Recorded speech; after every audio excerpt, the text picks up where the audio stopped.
काफ़ी सॉफ्टवेयर्स अभी तक हमने सीख लिए हैं और आई एम वेरी श्योर कि आप वो तमाम प्रैक्टिकल नॉलेज यूज़ कर रहे हैं और अप्लाई कर रहे हैं अपने फ्रीलांसिंग काम के अंदर। लेकिन इन तमाम सॉफ्टवेयर्स और प्लेटफॉर्म्स के अलावा एक ऐसी चीज़ भी डिजिटल मार्केटियर बनने के लिए ज़रूरी है कि जिसके अंदर कोई सॉफ्टवेयर या प्लेटफॉर्म सीखना ज़रूरी नहीं, बल्कि दिमाग का होना और टाइपिंग स्किल्स का होना ज़रूरी है। इसको हम कहते हैं development of A digital marketing plan. Freelancing websites के ऊपर डिजिटल मार्केटिंग प्लान डेवलपमेंट की काफ़ी जॉब्स अवेलेबल हैं, लेकिन ये जॉब्स जो हैं ये किसी भी ऐरे गैरे डिजिटल मार्केटिंग के लिए नहीं। जब आप एक professional well experience digital marketeer बन जाते हैं तो फिर आप दूसरी कंपनीज के लिए प्लान लिखना शुरू करते हैं।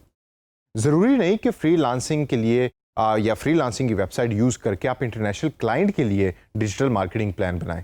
हो सकता है कि ये प्लान आपसे कोई लोकल रेस्टोरेंट वाला या लोकल ऑनलाइन बिजनेस वाला भी डिमांड करे और आपको कहे कि भाई आपके पास डिजिटल मार्केटिंग का एक्सपीरियंस भी है और आपको डिफरेंट टूल्स भी आते हैं, तो ज़रा आप काइंडली हमारी कंपनी के लिए प्लान तो बनाएं। तो फिर आपको ये डिजिटल मार्केटिंग प्लान जो कि एक पर्टिकुलर डॉक्यूमेंट की फॉर्म में होता है वो बनाना पड़ता है। लेकिन ये डिजिटल मार्केटिंग प्लान बनता क्या है, इसके कौन कौन से कंटेंट्स होते हैं और इसमें क्या क्या चीज़ें होती हैं, ये तमाम चीज़ें हम अगले कुछ सेशंस के अंदर सीखेंगे। इस सेशन के अंदर मैं आपको ये बताऊंगा कि what actually digital marketing plan is और आपको इसको यूज़ क्यों करना होता है। सबसे पहले आसान तरीके से अगर मैं आपको सिखाने की कोशिश करूं तो digital marketing plan is just a document के जिसके अंदर आप मार्केटिंग जो डिजिटल तरीके से आपने करनी है उसका प्लान अपने क्लाइंट को दे रहे होते हैं। अब इसके अंदर क्या क्या चीज़ें शामिल होती हैं ये हम डिटेल में अगले सेशन में पढ़ेंगे, लेकिन ये पूरे का पूरा प्लान 4 डिफरेंट चीज़ों के इर्द गिर्द घूम रहा होता है। Number 1 goals and objectives, number 2 research, number 3 strategies and tactics और नंबर 4 कंट्रोल एंड इंप्लीमेंटेशन। अब अगर हम इसको इंडिविजुअली तौर पे देखें तो गोल्स एंड ऑब्जेक्टिव्स के अंदर आप अपनी क्लाइंट के लिए या उस बंदे के लिए जिसके लिए डिजिटल मार्केटिंग प्लान बना रहे हैं वो तमाम गोल्स और ऑब्जेक्टिव्स लिखते हैं जो एक मार्केटिंग कैंपेन ने अचीव करने हैं। वेल थॉट आउट होते हैं, थॉरोली आपने उसके बारे में डिस्कशन की हुई होती है और उसको सीख कर और समझ के अपने एक्सपीरियंस की बेस के ऊपर उसको आउटलाइन किया होता है। ये बनते कैसे हैं अगले सेशन में मैं आपको सिखाऊंगा। फिर आता है रिसर्च का कंपोनेंट। रिसर्च के कंपोनेंट में होती हैं 3 डिफरेंट तरीके की रिसर्च।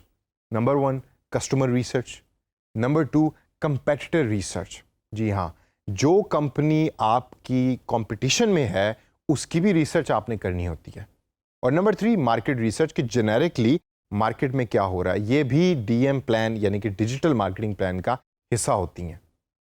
तीसरे नंबर पे है स्ट्रेटजी एंड टैक्टिक्स। यहां आप डिसाइड करते हैं कि मैंने सोशल मीडिया मार्केटिंग यूज़ करनी है, मैंने ब्लॉग्स बनाने हैं। अच्छा, अब मैंने ब्लॉग्स की स्ट्रेटजी तो यूज़ की, लेकिन ब्लॉग्स के अंदर स्पेसिफिक स्टेप्स क्या यूज़ करूंगा जिसको हम टैक्टिक्स का नाम देते हैं, वो भी आप इस पर्टिकुलर स्टेप में आउटलाइन कर देते हैं।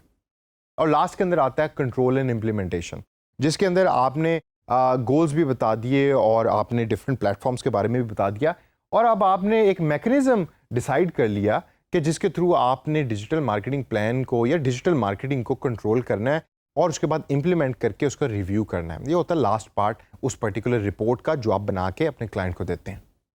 तो दोस्तों ये तो चंद बिल्कुल ओवरव्यू था कि डिजिटल मार्केटिंग प्लान के अंदर क्या क्या चीज़ें शामिल होती हैं।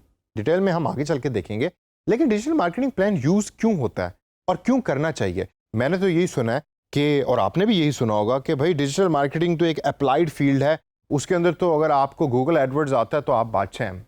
बिल्कुल नहीं। आपने एक स्टेज के बाद गूगल एडवर्ड्स का काम हो सकता है कि किसी दूसरे बंदे से करवा रहे हो, अपने नीचे वर्कर से करवा रहे हो, आप चले जाते हैं ऊपर स्ट्रेटेजिकल लेवल के ऊपर, जिधर आप अपना एक्सपीरियंस यूज़ करते हैं डिफरेंट कंपनीज़ का और फिर आप डॉक्यूमेंट्स बना के देते हैं डिफरेंट कंपनीज़ को, जिसको हम डिजिटल मार्केटिंग प्लान का नाम देते हैं। तो ये क्यों यूज़ होता है, उसकी सबसे बड़ी रीज़न है कि it gives a direction to the company. एक है कि आपने तीर चला रहे हैं हवा के अंदर, आपको पता नहीं कि उसकी डायरेक्शन क्या है।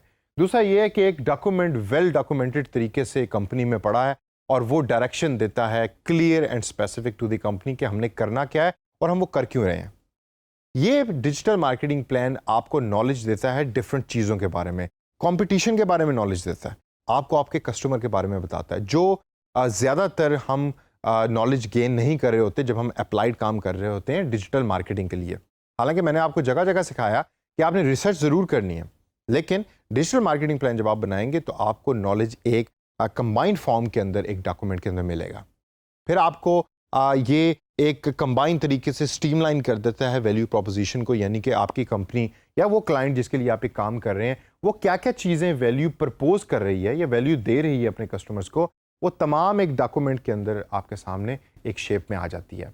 इंटीग्रेटेड एफर्ट होती है जिसके अंदर आप सोशल मीडिया से लेके ब्लॉग्स और ब्लॉग से लेके वेबसाइट और वेबसाइट से लेके गूगल की कैंपेन को आपस में इंटीग्रेटेड तरीके से लेके चल रहे होते हैं। और इंटीग्रेशन का फ़ायदा क्या होता है?